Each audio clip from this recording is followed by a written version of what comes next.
अगर आपके आसपास की सड़कें टूटी हुई है और आपको ये जानना है कि ये किस डिपार्टमेंट के पास है, इस रोड पे कितना गवर्नमेंट ने पैसा अलॉट किया है और क्यों आपके आसपास के डिपार्टमेंट के लोग काम नहीं कर रहे हैं, या अगर आपको ये जानना है कि आपके आसपास नगर निगम ने किसको सफाई करने का ठेका दिया है और वो क्यों काम नहीं कर रहे हैं, गवर्नमेंट किस डिपार्टमेंट को कितना पैसा अलॉट करती है, या फिर किस बाबू की क्या जिम्मेदारियां हैं, क्या आपको ये लगता है कि आपने गवर्नमेंट डिपार्टमेंट में कोई एप्लीकेशन मूव की है, कोई अपना काम करवाने के लिए, जैसे आपने 60 वर्ष पूरे होने पर पेंशन अप्लाई करने के लिए अपनी फाइल मूव की है, या आपको लगता है कि बिजली पानी के विभाग में आपने अपनी फाइल खुलवाने के लिए अपनी एक फाइल मूव की है, या कोई सर्टिफिकेट लेने के लिए एक्स वाई जेड 100 तरह के काम होते हैं सरकारी डिपार्टमेंट से।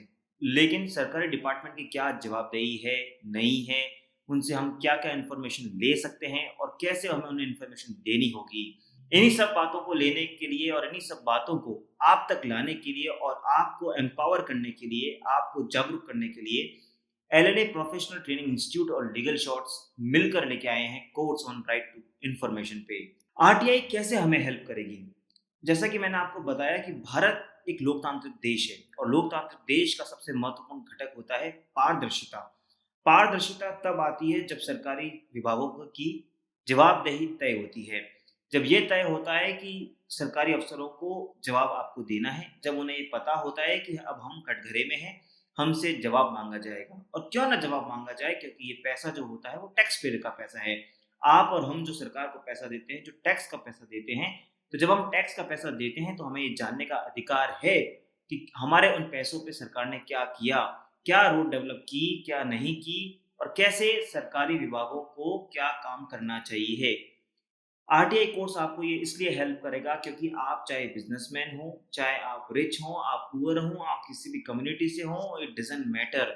आप लॉयर हो, आप किसी प्रोफ़ेशन से हो, आप स्टूडेंट हो, आप मेल हो, फीमेल हो, इट डज़न्ट मैटर, क्योंकि आरटीआई का राइट दे रखा है हर भारतीय सिटीज़न को। हर भारतीय सिटीज़न को जानने का अधिकार है कि उसके देश में क्या चल रहा है। नमस्कार दोस्तों, जैसा कि मैंने आपको बताया, मैं हूँ एडवोकेट नमन मोहनोद। मैं पास आउट हूँ नेशनल लॉ यूनिवर्सिटी दिल्ली से। मैं प्रैक्टिसिंग एडवोकेट हूँ एंड मैंने आपका कंसल्टेंट और legal robo as well as Roop Kalyan legal की फाउंडेशन की है। मेरा एक चैनल है यूट्यूब का लीगल शॉर्ट्स के नाम से और मैंने क्लोज़ली काम किया है आरटीआई एक्टिविस्ट के साथ और मेरा एक्सपीरियंस है 20,000 से ज़्यादा आरटीआई फाइल करने का। मेरा एक्सपीरियंस से मैं आपको बताऊँगा कि कैसे हम आरटीआई कोर्स में हम सीख कर सही तरीके से आरटीआई फाइल कर सकते हैं। अगर मैं आपको आरटीआई के बारे में ब्रीफ बताऊँ तो जैसा कि मैंने आपको बोला कि ट्रांसपेरेंसी लॉ को लाने के लिए आरटीआई को लाया गया है। Honourable supreme court of India एक बात कहती है कि जब भारत के संविधान में आपको ये अधिकार दिया गया है कि आपको राइट टू एक्सप्रेस है, आपको बोलने का अधिकार है। तो जब बोलने का अधिकार है तो आदमी तभी बोल पाएगा जब उसे चीज़ें पता होगी।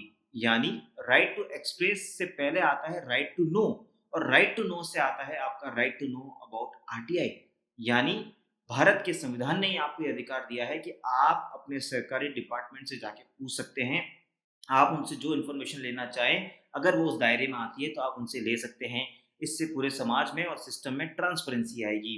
कोई भी सिटीज़न हो, किसी भी पब्लिक या गवर्नमेंट अथॉरिटी से ₹10 के शुल्क के साथ एक सिंपल सी पेपर पे जाकर इन्फॉर्मेशन माँग सकता है। वो चाहे तो उनके रिकॉर्ड देख सकता है, वो चाहे तो उनसे फ़ोटोकॉपीज़ मँगा सकता है। आपके पास सब ये राइट दिए हैं। इससे जो भी हमारे इलेक्टेड पीपल हैं, जैसे हमारे एमएलए, एमपी, सांसद, पार्षद जो भी हैं, वो सब की लायबिलिटी आप तक आती है और वो उन्हें आपको बताना पड़ेगा। इस एक्ट का जो ऑब्जेक्टिव है, वो यही है कि हमें एम्पावर करना है लोगों को, एम्पावर करना है उन सब जनता को जिन्होंने अपना पैसा दिया है सरकार को। ट्रांसपेरेंसी को प्रमोट करना है, अकाउंटेबिलिटी लानी है और करप्शन को हटाना है। और इस लॉ की सबसे बड़ी इंपॉर्टेंस ये है कि it is important for every Indian citizen. Bharat में जन्मने वाले हर व्यक्ति को ये अधिकार दिया है, इसलिए ये कोर्स जानना आप सबके लिए इम्पोर्टेंट है। आप चाहे किसी भी फील्ड से आएँ, किसी भी बैकग्राउंड से आएँ, आपको पता होना चाहिए कि हम कैसे गवर्नमेंट से इन्फॉर्मेशन माँग सकते हैं। हालाँकि लॉ बहुत सिंपल है कि आप एक सिंपल से पेपर पे इन्फॉर्मेशन माँग सकते हैं, लेकिन बहुत एक सिंपल सा लॉजिक है कि जब आप ट्रांसपेरेंसी लाने की कोशिश करते हैं, किसी सिस्टम को खंगालने की कोशिश करते हैं, तो हर डिपार्टमेंट ये ट्राई करेगा कि आप तक इन्फॉर्मेशन ना पहुँचे। तो वो ऐसे कहीं न कहीं ग्राउंड ढूँढते हैं कि वो आपकी इन्फॉर्मेशन को डिनाय करें।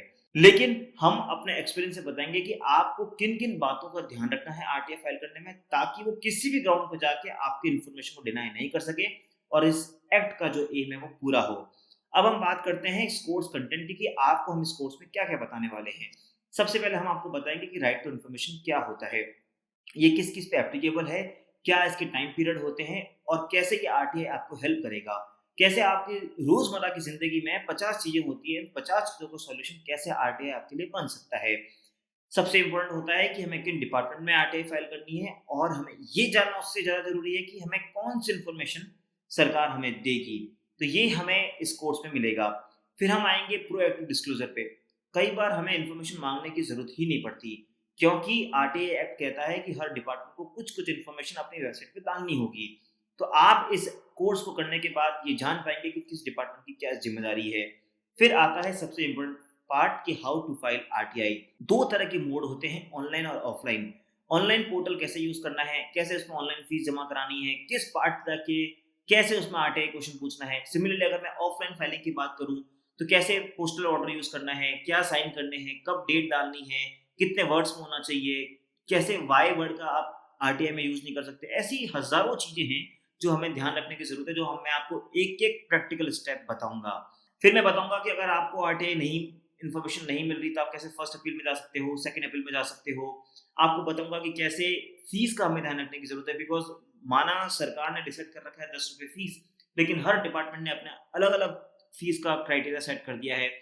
साथ ही साथ कोर्स को एंड करने से पहले मैं आपको दूँगा एक आरटीआई का फॉर्मेट कि आप बस इस फॉर्मेट में अपनी इन्फॉर्मेशन डालें और आपको 100% इन्फॉर्मेशन मिलेगी।